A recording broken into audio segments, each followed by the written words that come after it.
Hi, it's Rob. Welcome to another video. So I wanted to do a video celebrating the 10-inch single. So these things, 10-inch singles. So Berkshire Mike, I'll leave a link in the description, did a video a couple of weeks ago talking about 10-inch singles. So I wanted to do a response. I do have a few 10-inch singles, but not that many, but I've got enough to show 10. And they are a format that I'm looking to maybe expand in my collection.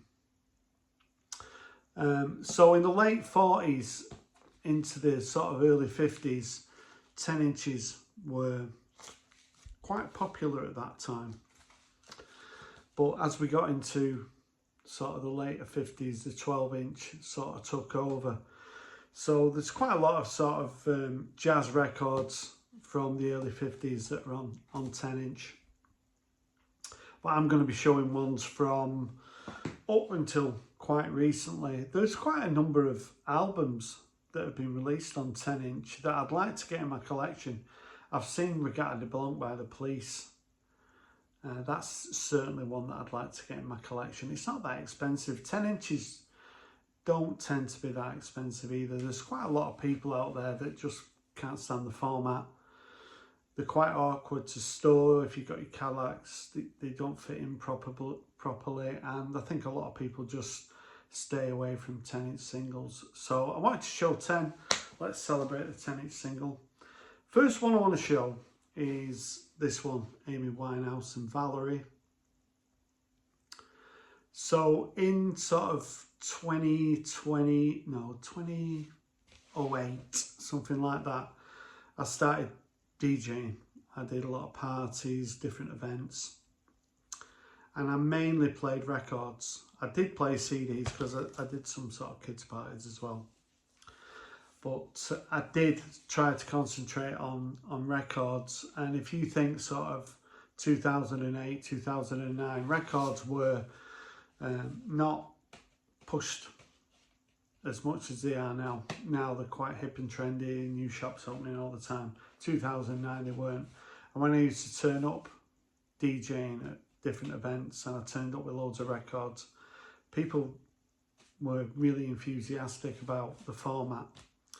But it made me sort of have to look for as many sort of current records at that time on record. And this was one. Every time I played this, it would fill the dance floor. It's probably the Amy Winehouse. I've been to the pub. Amy Winehouse track. Amy Winehouse track. I'm not going to start the video again. That she's probably most famous for. The Zootons track. The actual remix on the flip side's pretty good as well. But yeah, Amy Winehouse. Mark Ronson was the guy behind this mix. And it seemed to be in the chart for ages. And as I say, as a DJ at that time, this was a must-have. So it's a nice one to have on 10-inch. Another one that's really nice to have on 10-inch is this one. It's quite unusual. I've shown it on my channel, but a long time ago. So this is kind of a squeeze greatest hits, if you like. So on here we've got Goodbye Girl, Kufa Cats, Up the Junction, Slap and Tickle, Bang Bang, and Take Me I'm Yours. So those are from the first couple of albums by Squeeze, and it's on A&M.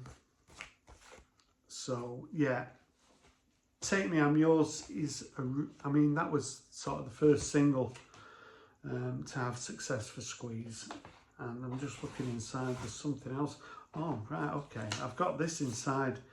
I wondered where this was, so I must have stored it inside. So this is a little bonus. This is like a 4-inch single? Do you remember those? Another Nail in My Heart.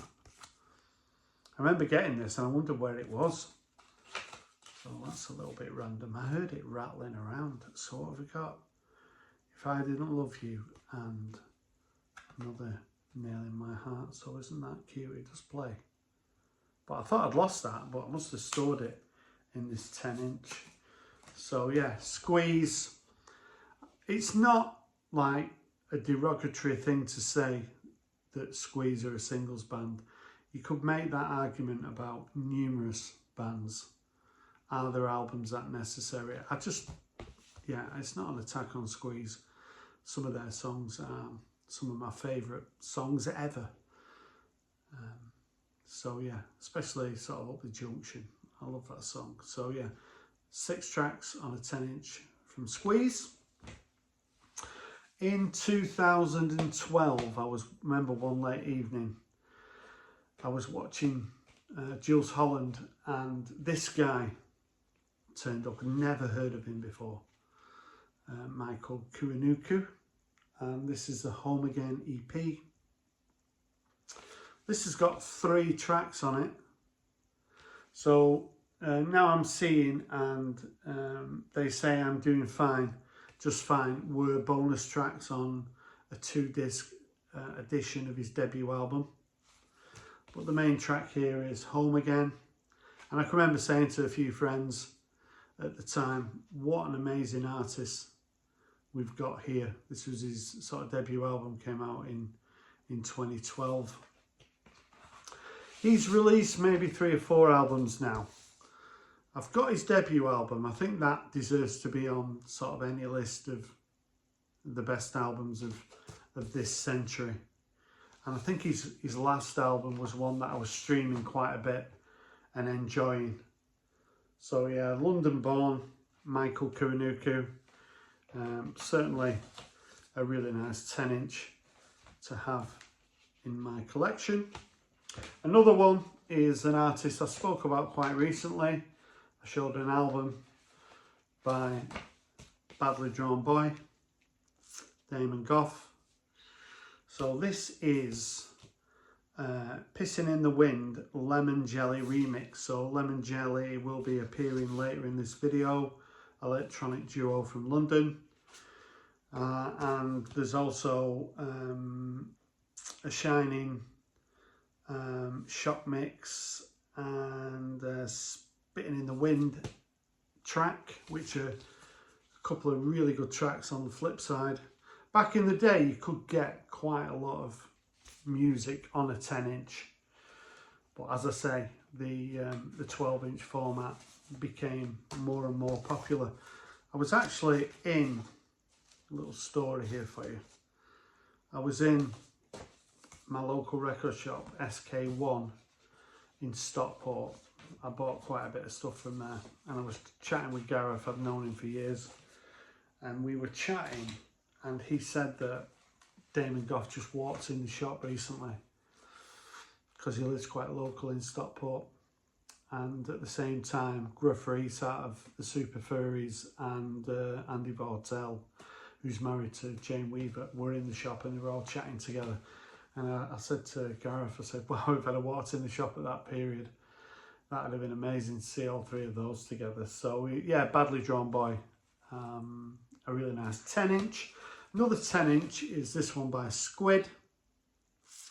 So this is called Sludge, and it's got a track called Broadcaster on the flip side, which is excellent. So this is from, when is it from? It's from like 2022 or something like that. So yeah, Squid, spoke about them quite recently, quite experimental. It's hard to describe Squid really. They're on to their 3rd album now, but they've released quite a few sort of 12 inches and 10 inches. I was looking at this on Discogs. You can pick it up for like 18 quid, something like that. So yeah, Sludge by Squid. Now I wanted to show this one. So I didn't actually know this record existed. So it's Airhead, who were one of my favourite bands from the early 90s. So Airhead were from Maidstone, which is sort of, is it in Kent, that? And they released this album in the early 90s, and this is one of my favourite albums of the 90s, called Boing. It's the only album they released, and I wasn't aware that they released this in 93. So this is real sort of jangly guitars.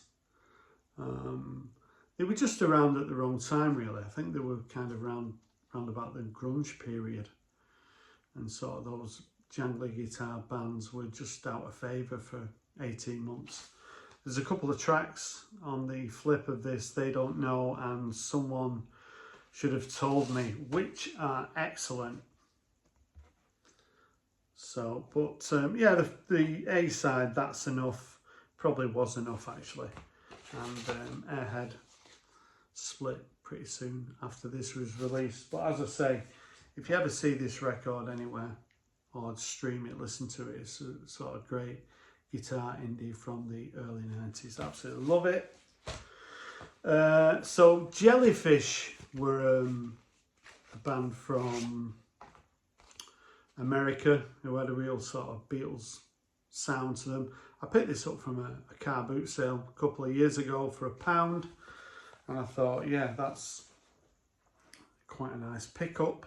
Jellyfish, they only released sort of a couple of albums, quite critically acclaimed at the time, and this has got 4 tracks on it, and it's excellent. Has it got 4 tracks? Oh no, 3 tracks. I Want to Stay Home was the single, I think, and then there's a live version of Jet on here, which is really good, and She Knows She's Wrong as well, which I think is a cover version as well, but their version of Jet, very sort of McCartney influenced. Jellyfish, as I say, quite critically acclaimed and excellent, really nice. 10-inch. What have we got? 3 to go. We've got Manchester's Buscot from 2022. So Pete Shelley had passed away sort of 5 years previous. Steve Diggle, I think he is, I'm not sure whether he's the only original member, he could be. But this was released, and I thought I'd pick it up on a 10-inch. It was like £12. Senses Out of Control, Carnival of Illusion, and Hope Heaven Loves Us. I love this because it's got the old-fashioned Buscot's label on there. But yeah, this is Steve Diggle's pretty good songwriter, and his vocals pretty good as well, so he carries it off, and this is a nice one, still in the shrink. TV21. So TV21, originally from Ormskirk, which is close to Liverpool, and then for whatever reason they moved up to Dundee, and when they were up in Dundee, TV21 were formed. And this is produced by Ian Brodie from the Lightning Seeds, who did produce quite a lot of bands in the 80s and the 90s. And this just really sounds like Teardrop Explodes to me. I think it's excellent. I've got their debut album. I'm not sure whether they did any more than a debut album. It's got like, I think it's got like a budgerigar on the cover. I should have pulled it out. That's an excellent record. And TV21, they're named after the Jerry Anderson TV show. And they're a band that don't get spoken about at all, really. But I think they're excellent. As I say, there's certainly a Teardrop Explodes vibe to them. Hidden Voice and On the Run. And the track's called Something's Wrong. No chart success whatsoever. But certainly TV21 worth checking out. And finally, this is Lemon Jelly, the electronic duo, who did an album, I think they've done 3 albums. They did an album in 2002 called Lost Horizons that I've got on CD. That's amazing. It's about 400 quid on record. Lemon Jelly, quite experimental. So on here, it doesn't actually, I've forgotten what's on here, because there's no writing on it at all. There's nothing on it to tell you what it is. So I had to sort of Shazam it to see what was on it. So the sort of prominent track is I Want to Stay With You, which is like sampling the Gallagher and Lyle track. And the other tracks on there are sampled as well. I think one of them's a Led Zeppelin track, and I've forgotten what the other one was. But Lemon Jelly, if they could reissue the Lost Horizons album, because it goes for about 400 quid. I'd love to see that released on vinyl. So Lemon Jelly, certainly a duo, electronic duo, well worth checking out. So that's been a celebration of the 10-inch single. Do you have any 10-inch singles in your collection, or is it a format that you're not interested in? As I say, there's quite a few. The Police, I think Radiohead did a 10-inch, Kasabian, I think The Clash, Wilco. There's quite a few albums that have been released on the 10-inch format. Occasionally on Record Store Day, you see releases as well. So if you got any comments about what I showed and you want to tell me about some of your 10-inch records, I'd love to hear from you. Thanks for watching, and bye for now.